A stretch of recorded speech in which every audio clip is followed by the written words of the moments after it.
Yeah, well, the comment there at the end of the comment of chat just says "wow," and I have to say, absolutely, Anthony, wow. Um, what a gallop!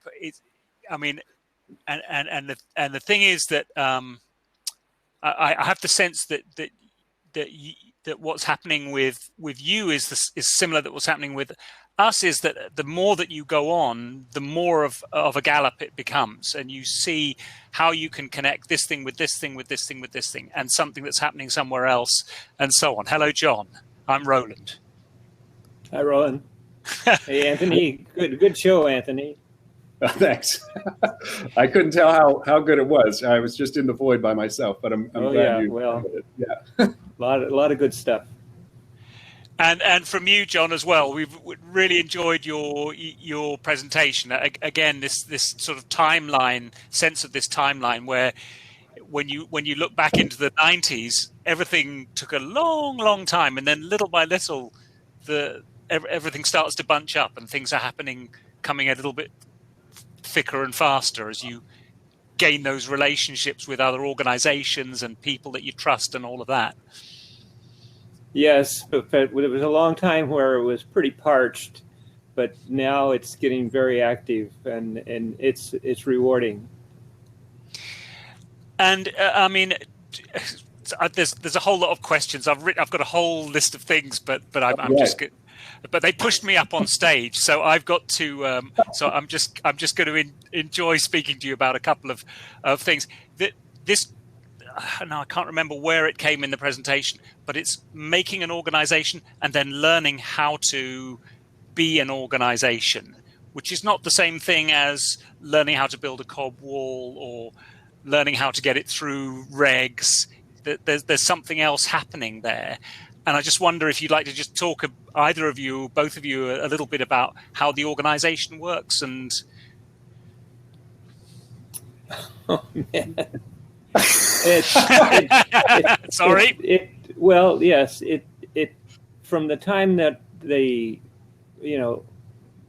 me as an organization was pretty limited, and then finally it was clear that I needed to turn it into a group of people, and the group of people who were first there was attrition and new people, and as we just continued to meet, we learned how.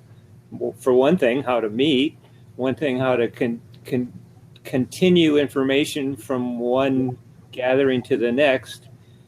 And I can't really explain it other than that it's just like anything else. The more you do it, the better you get at it. And that's what it has been for us. And so now when we have a meeting, we're actually pretty organized. And the things that need to get talked about. And we have finally somebody who's good at facilitating. Sasha, she's excellent at it, and she facilitated our last meetings, and so it's just a growing process. Really, that's the best thing I can say about it.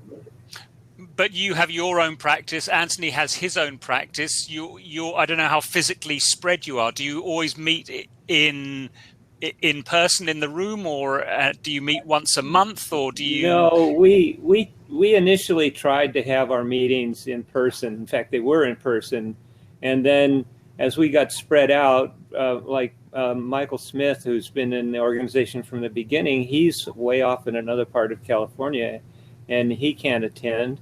And so, given the growth of this ability to do things virtually, and then we use Zoom now, and we're able to have everybody gather for a meeting once a month, and we don't have to go anywhere other than our computers. And so the whole idea of having in-person meetings it's really pretty gone now. But in the beginning, that's what it was. And so as everything else, it grows as things grow. Yeah, I mean, that's very much. Oh, sorry, Anthony, keep going.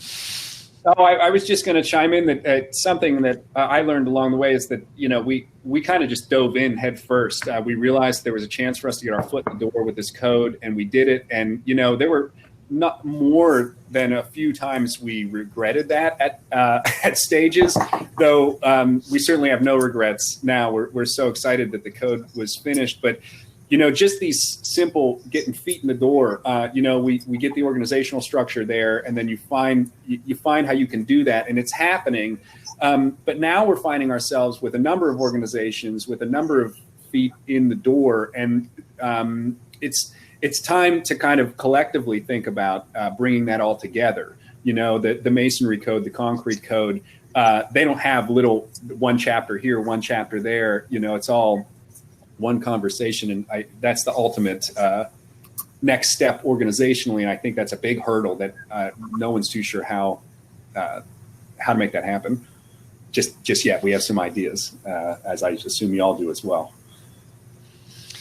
Yes, I mean it's something that we've been looking to the States and thinking, where is the earth building organization? Because we grew out of the German organization saying to us, well, why don't you make an organization? But it's relatively easy for us. I mean, we're some small islands. It takes, we can't get ourselves into a room once a month, so we get ourselves into a Zoom once a month, just as John said. But if there was an American organization, then everyone would point to it and say, what are they saying? What are they doing? And it would be very influential, as our European partners with their organizations are very influential and on how we act, what we do, things that we can copy. So yeah, all right. Well, I should come to some of the questions. The idea that you went gambling in Las Vegas for an international code which only stretches to the USA, some mind-boggling concepts in all of that. But somebody was talking about greenhouses and as a way of getting around planning. Is that something that you understand, or is that... Yeah, there's loopholes in our code to get around planning and get around permits. And there's a lot of people that have been doing that in a pretty interesting, very interesting ways, smart ways. But we are interested, our primary goal is to bring everything into the light so that conventional building knowledge on other aspects of the building can also be seeping. As we try to get clay seeping into the conventional knowledge, we want the conventional knowledge to be seeping into the natural building practices as well. So there are a lot of great ideas. Keeping your building small, calling it non-habitable, building it in the middle of the woods. We aren't experts on those topics. Then we've had this comment that it's very important for those people to do those structures and to work things out, to understand things, but then it does lead to the potential for image problem. Yes, you mean when you bring to light a project that maybe wasn't built very well, and something went right. All those kinds of issues, which are part of a development process, part of a process of starting to understand things. Yeah, we found that building departments can be when you don't get busted and you're trying to slide one past them. We have some people I respect greatly down in Southern California that just have realized that their attempt to be in the background and teaching in the background wasn't maybe 100% the best strategy, and they're volunteering to bring their projects into the light and inviting building officials in, and everyone. It's a beautiful relationship that everyone's learning from, and the intention is learning before something bad happens. So I'd encourage people to not be afraid of negative backlash. People will respect you from taking that step. It's not easy to admit that there might be some things that you did wrong anywhere in life. And I think people respect that when you do it. Yeah, I mean, but then it's the sort of this making common cause between. I mean, somebody's just put hobbit houses and hippie, etc. in the chat line. I can see, and these making common causes between people doing these things in their backyard, as it were, and between, as you say, conventional construction, because actually we will get further. It may take a little bit longer, but we will get further together than some of us dashing off ahead and leaving the other ones behind. So it was not really a question, but there was quite a lot of comment on your slide about language and different people talking about dirty earth and clean earth, and I think that these ways of using language are also really important, and they're very relevant to that earlier discussion about image, what it is that you're projecting through your language. I particularly like the fact that it's something that I've never really been able to put my finger on. And then you said, unstabilized sounds like it really isn't stable. It's like, yeah, oh God, yeah, that's right. Yeah. So what else is there? I think some of the questions that came up were then later answered, like what does approved in a public comment vote mean? Yeah, that's when we went to Vegas for the second round. Yeah. And the public is the people that are in the room. Right. And it's not really the public, it's the building officials from across the nation that have chosen to come. But then there's an online, I didn't mention this because I didn't want to go on forever, but there's an online vote for all those that weren't able to attend. And we did a lot of outreach. Yossi, one of our board members from Santa Cruz, California, was at the Santa Cruz hearing, just introducing himself and giving pamphlets of information to every building official that showed up. We did a major outreach campaign then for the online vote. And so there was a lot of relationship building that went on there because the second round is quite different. It's interesting, learning how we write our codes. And you realize how mistakes happen. It's not necessarily just an office of super nerdy building people. It's done in the public forum there. Relationships are important. But when you have quality information, that people relate to that. That's what they want to see, and they get behind you. And so, from my own experience, is that with some kinds of codes, you can harmonize them from one territory to another, and so this term international code is kind of interesting, and we're going to have to look at it to see what the degree to which it is something that we can harmonize. We've been trying to harmonize the ASTM that you referred to for quite some time now. But it turns out that ASTM is a standards body and not a national standards body. And so although British standards do talk to ASTM, they do talk, but actually the bureaucracy between them is such that we're stuck. And so I don't know if you know anything of, but a question that came in the chat is how do we get hold of this code? How downloadable is it that we could take it to our local standards body and start opening those conversations? That's a great question. It's on our website, cobcode.org, and just follow the link to the code itself. But right now, the public comment version is up because the official version with the commentary, which we just finished drafting in late July, is not published by the ICC yet, but it will be, and we will absolutely share it with you right away. That's going to be the nice, clean version with the commentary. I didn't get into how delicate certain topics were. There's a lot of research to be done in our field, and you don't ever want to codify something that might be wrong. Whether in the good way or the bad way, it will be stuck. How long have people been putting pins in the middle of bales because of it showed up in some of the early literature, and so we're very specific about what we chose to put in the code and what we chose to put in the commentary, and so that the commentary is equally as important.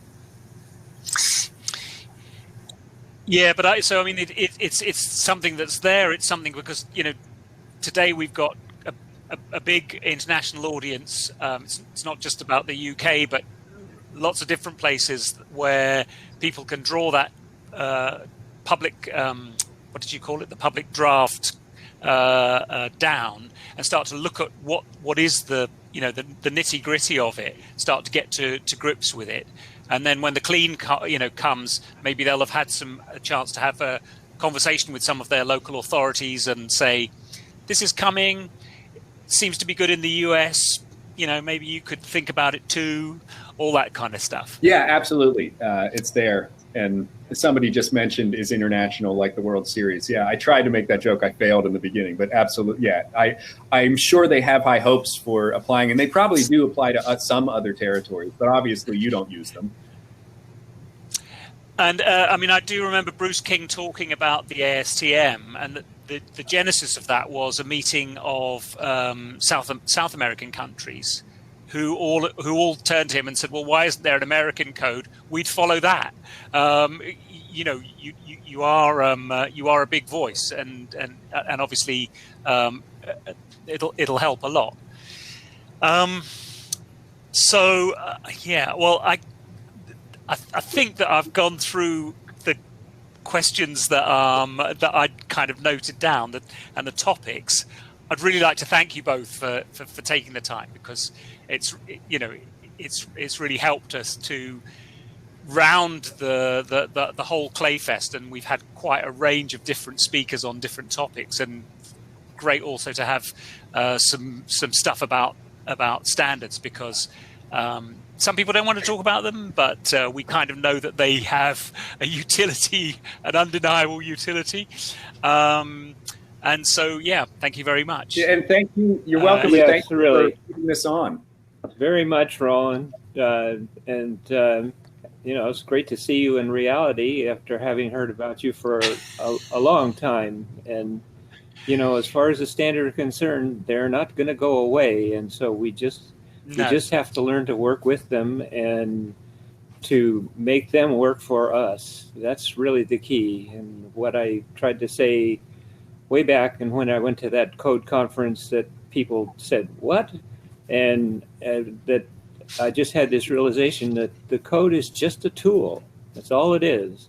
And if it's designed properly to work for the job, then it'll do it. And that's really one of the things that we are all about, meaning CRI. So thanks for this opportunity. Well said, John. Well, pleasure. Yeah. Let's stay in touch, Roland. Yeah, definitely. It's good. Yeah, really good to meet you. We'll see you again. It'll be an elbow bump, next time. I hope not cross-screen wave. Yeah.